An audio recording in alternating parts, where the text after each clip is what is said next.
Powerful leaders make places powerful.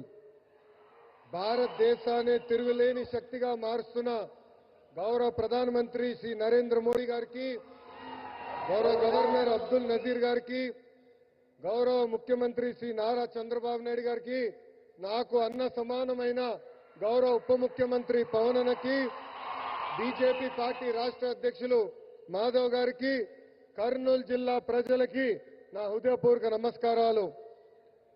పౌరుషాల గడ్డ ఉమ్మడి కర్నూలు జిల్లా. బ్రిటిష్ వాళ్ళని గడగడలాడించారే ఉయ్యాలవాడ నరసింహారెడ్డి గారు, ముతుకూరు గౌడప్ప గారు జన్మించిన గొప్ప నేల ఉమ్మడి కర్నూలు జిల్లా. కర్నూలు జిల్లా ప్రజల రాజసం కొండారెడ్డి బుర్జు. మూడ్ ఆఫ్ ఇండియా మన నమో అంటే విక్టరీ. ఆయన ఏ కార్యక్రమం ప్రారంభించినా విజయమే.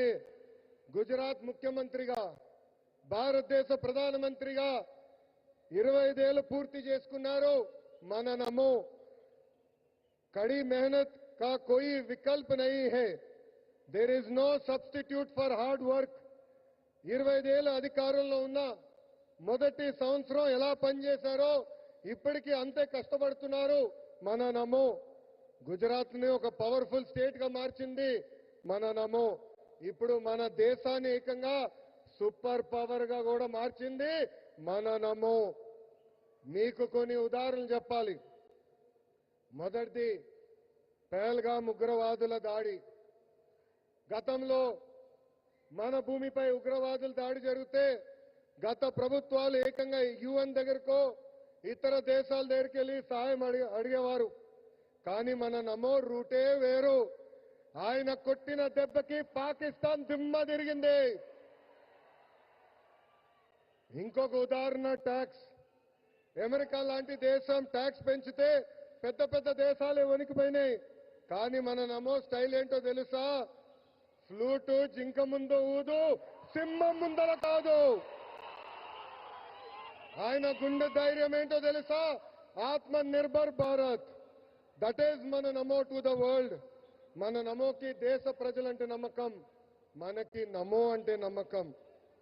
దసరా, దీపావళి కలిసి ఒక్కసారి వస్తే ఎలా ఉంటుంది? అద్దరిపోతుంది. అలాంటి అద్భుతమైన పండుగనే సూపర్ జీఎస్టీ, సూపర్ సేవింగ్స్. అలాంటి సూపర్ పండుగ 140 కోట్ల ప్రజలకి అందించారు మన నమో. పేద మధ్య తరగతి ప్రజలపై పన్నుల భారం తగ్గించారు మన నమో. ట్యాక్సులు తగ్గించడం వల్ల ప్రతి పేద మధ్య తరగతి కుటుంబానికి ప్రతి ఏడా 20,000 రూపాయలు మిగులుతుంది. జీఎస్టీ తగ్గించాలని నిర్ణయం తీసుకున్నప్పుడు అధికారులు వెళ్ళి మన నమో గారిని కలిసి వేలాది కోట్ల రూపాయల ఆదాయం తగ్గిపోతుందని చెప్పారు. అప్పుడు ఆయన ఏం చెప్పారో తెలుసా? ప్రభుత్వానికి ఆదాయం తగ్గిన